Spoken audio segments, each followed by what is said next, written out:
O caso de hoje conta a história de um manipulador que aparentemente calculou muito bem os detalhes das suas ações para que ele pudesse sair ileso. Como você sabe, o vídeo está desmonetizado, não esqueça de deixar o like aí embaixo para poder me ajudar. Se inscreva se você é novo por aqui, é tudo de graça e vai me ajudar muito. Mas antes de começar o vídeo, vamos a uma pequena dica. Amigos criadores de conteúdo, seja pro YouTube, pro TikTok ou pro Instagram, presta atenção aqui. Vocês conhecem o Wondershare Filmora? Ele é um editor de vídeo que tem uma versão gratuita super completa tanto para computador quanto para celular. O editor é bem simples de usar, principalmente se você quer praticidade. Dá uma olhada na interface, ela é bem intuitiva e olha aqui, eles têm um estoque de mídia bem completo de várias situações que vocês podem usar para ilustrar alguma fala do seu vídeo, que nem eu faço aqui nos casos criminais, colocando trechos de pessoas dirigindo, trechos de investigação policial e tudo mais. Outra funcionalidade bem bacana é a autossincronização de áudio, já que eu costumo gravar o vídeo pela minha câmera e o áudio do vídeo eu uso o meu microfone. Basta você selecionar a track de áudio e a track de vídeo e marcar a opção para sincronizar automaticamente e pronto. E para você que faz vídeos curtos pro TikTok e pro Instagram, eles também têm diversos elementos que pode ajudar a compor o seu vídeo. Basta procurar ali a categoria e colocar. O outro editor deles é o de celular, que é o Filmora Go. Lá você pode fazer os cortes que você precisa, tem a biblioteca de música que é bem completa, também tem os efeitos de transição que enriquecem bastante o seu vídeo e até um sisteminha de correção de cor que é bem bacana quando a gente grava no celular. Curtiu esse editor? Ele é de graça, os links estão na descrição e não esqueça de conferir o canal da Filmora, que lá tem bastante tutoriais de como usar o editor caso você tenha alguma dúvida. Agora vamos ao nosso assunto.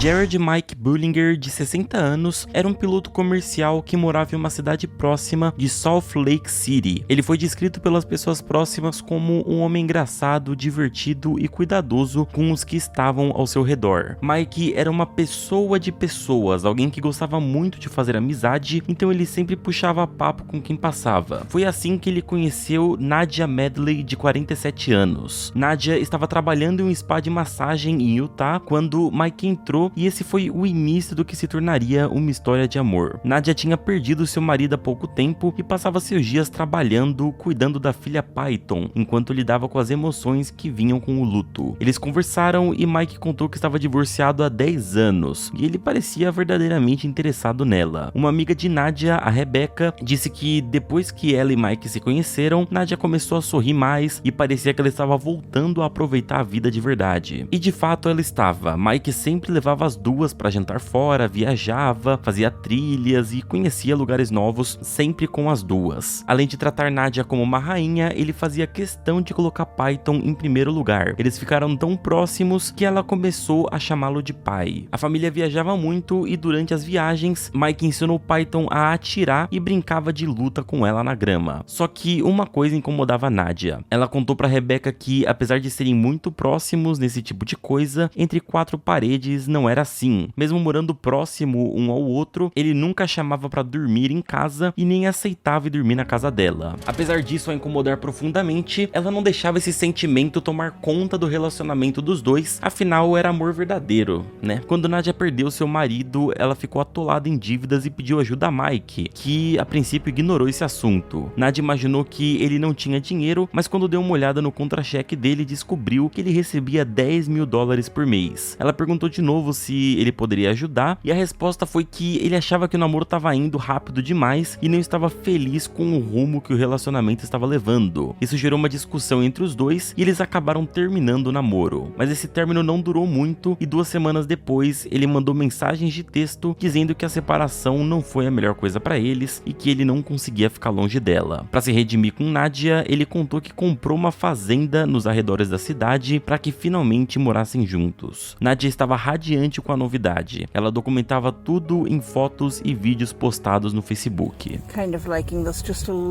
A fazenda tinha cerca de 20 mil metros quadrados, quase nada comparado às fazendas ao redor, mas era suficiente para Nadia sentir que estava vivendo um sonho com seu príncipe encantado. A vida parecia finalmente ter voltado a ser bonita para ela e Python, mas não foi bem assim que as coisas continuaram.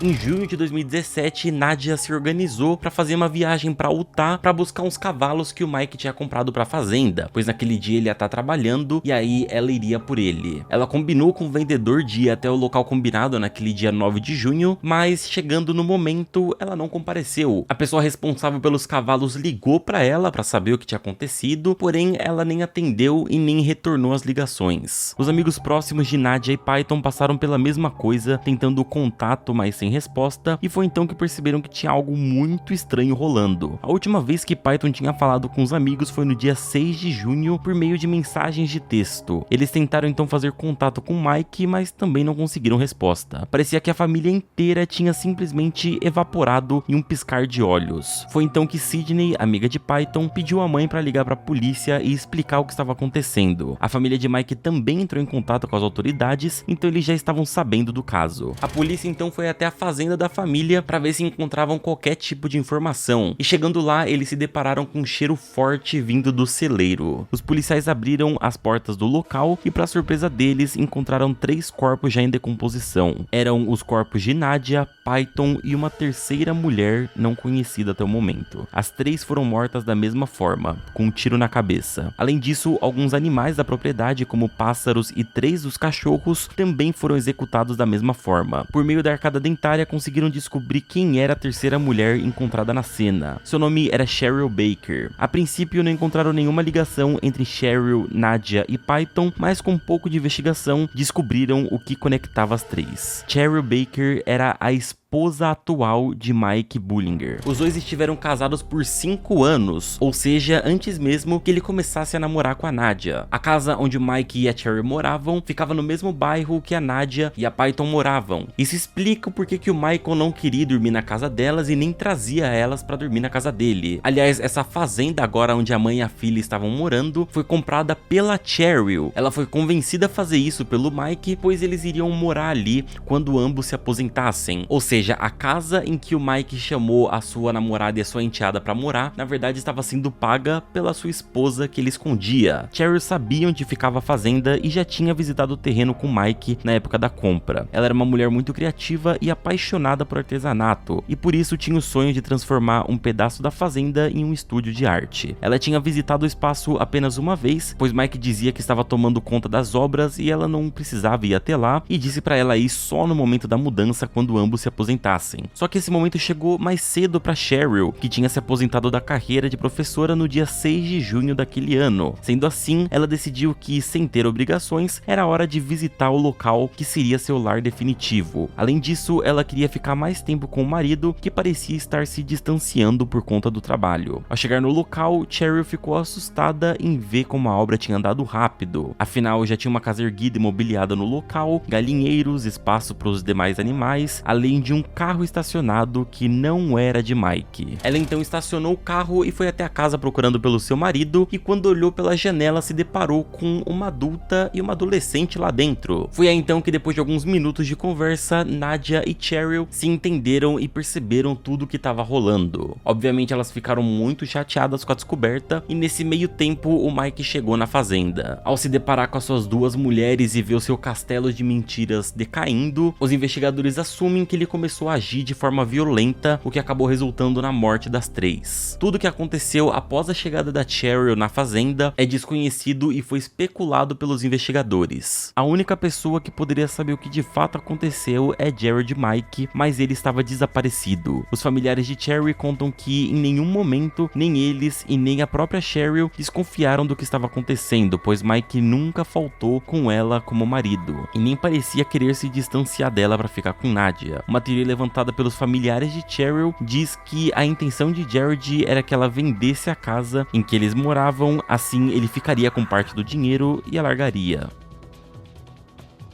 A primeira esposa de Jared se chamava Jack Garcia, e os dois se conheceram na década de 70 na universidade. Jack conta que sabia que o casamento tinha sido um erro assim que ela chegou em casa da lua de mel, e que os próximos 10 anos em que eles se mantiveram casados provaram isso. Ela diz que Jared era mentiroso compulsivo e se tornava agressivo de tempos em tempos. A primeira vez que isso aconteceu foi no primeiro ano do casamento. Ele a derrubou no chão e partiu pra cima. Jack diz que olhou pra ele e perguntou perguntou: "Você quer me bater, não é?" E ele teria respondido que sim. Não demorou até que de fato Jared a agredisse. Ela chegou a pedir ajuda pros amigos, pra família e até pra igreja que frequentava, mas Jared era tão bom em se fazer de bom moço que ninguém acreditou nela. O casamento finalmente acabou em 88. Pouquíssimo tempo depois, Jared engatou um casamento com sua segunda esposa. Dessa vez, ele que pediu o divórcio para se casar com a sua amante na época. Essa amante era Cheryl Baker. Existe a chance de Cheryl não saber de nada disso, dada a incrível capacidade de Mike de mentir e de ser convincente. Mas talvez ela soubesse o que estava acontecendo durante o casamento dela. Antes de ir até a fazenda, a Cheryl mandou uma mensagem para sua melhor amiga, dizendo: "Cuide dos meus cachorros, não sei se vou voltar." Como a Cheryl e o Mike costumavam fazer viagens de última hora, ela não estranhou, porém depois da amiga descobrir o que aconteceu, essa mensagem ficou um pouco assustadora. Será que na verdade a Cheryl tinha descoberto e estava indo na fazenda para tirar satisfação já sabendo de uma possível agressividade do Jared? Porém, de acordo com documentos, a mensagem foi enviada no dia 11 de junho e o crime aconteceu entre o dia 8 e o dia 9, e aí surgiu a ideia de que foi o próprio Jared que mandou aquela mensagem para tentar despistar a amiga. Como só descobriram os corpos cerca de 10 dias depois do crime, ele teve muito tempo para poder pensar em suas ações. Na noite do dia 9 pro dia 10, uma vizinha de Nadia ouviu um grito feminino e barulhos de tiro. Por isso, supõe-se que foi nesse momento que tudo aconteceu. No dia 10 pela manhã, Jared foi visto tomando café da manhã em uma cidade próxima chamada Nampa. Ele sabia que não iam encontrar os corpos tão cedo. Depois disso, ele voltou para Utah e trocou o carro dele pelo de Cheryl, que tinha sido levado para manutenção alguns dias antes. No dia 11 de junho, Jared foi visto entrando na Floresta Nacional de Bridgeton. Essa foi a última vez que a polícia conseguiu informações dele. O carro de Cheryl foi encontrado abandonado em um campo, mas não foram encontrados sinais de Jared ao redor. Algumas teorias dizem que Jared tirou sua própria vida por não conseguir lidar com a culpa, mas em contrapartida, as pessoas que o conheceram afirmam que Jared é egocêntrico demais para isso. Aparentemente, um dos xerifes que acompanhava o caso falou que eles têm algumas evidências que indicam que Jared está morto, mas elas não foram divulgadas e os cartazes com o rosto dele continuam sendo colados por aí. O perfil de Nadia no Facebook continua ativo e suas últimas postagens também, e uma delas, ela diz que é sobrevivente de abuso sexual, mental e físico por parte de seu padrasto e do seu ex-marido. Nessa publicação, ela diz que pessoas de verdade não machucam as outras. Python tinha um canal no YouTube que também continua ativo, onde compartilhava coisas do seu dia a dia com a família, incluindo viagens que fizeram juntos. No seu último vídeo, ela fez uma lista de coisas que gostaria de fazer no ano de 2017. Like, I'm not great, but I can do stuff.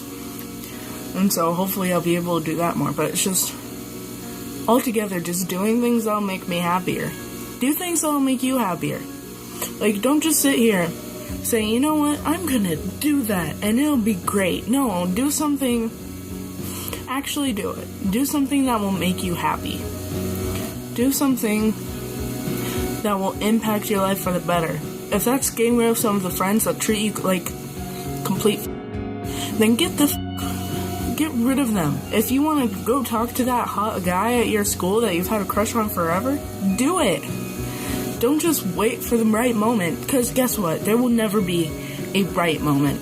We don't have enough time in this world to just keep waiting for the right moment, because eventually we'll just give up. What we wanted to do won't seem important. We'll lose the interest, and we'll just live our lives not knowing, you know, that we did that. We'll just live our lives in the what ifs, and that's not okay. You need to put yourself out there, because we have one short life, and no matter what you believe happens afterwards, we have one life, and you need to live it the way you want to, doing whatever you want to do, not what other people want you to do. Live your life the way that makes you happy. Jared Michael Bullinger é o único suspeito do assassinato de Nadia, Python e de Cherry, e até o presente momento continua foragido. Você quer se tornar um programador, tendo 4 cursos com várias videoaulas, ensinando desde o básico até o avançado de HTML, PHP, CSS, JavaScript e muito mais, aprendendo a criar sites e até o sistema do iFood por um preço baratinho, com um valor único para ter acesso para sempre às videoaulas, com suporte certificado e podendo pegar seu dinheiro de volta em até 30 dias? Conheça o curso Full Stack da Dunk Code, o link tá na descrição.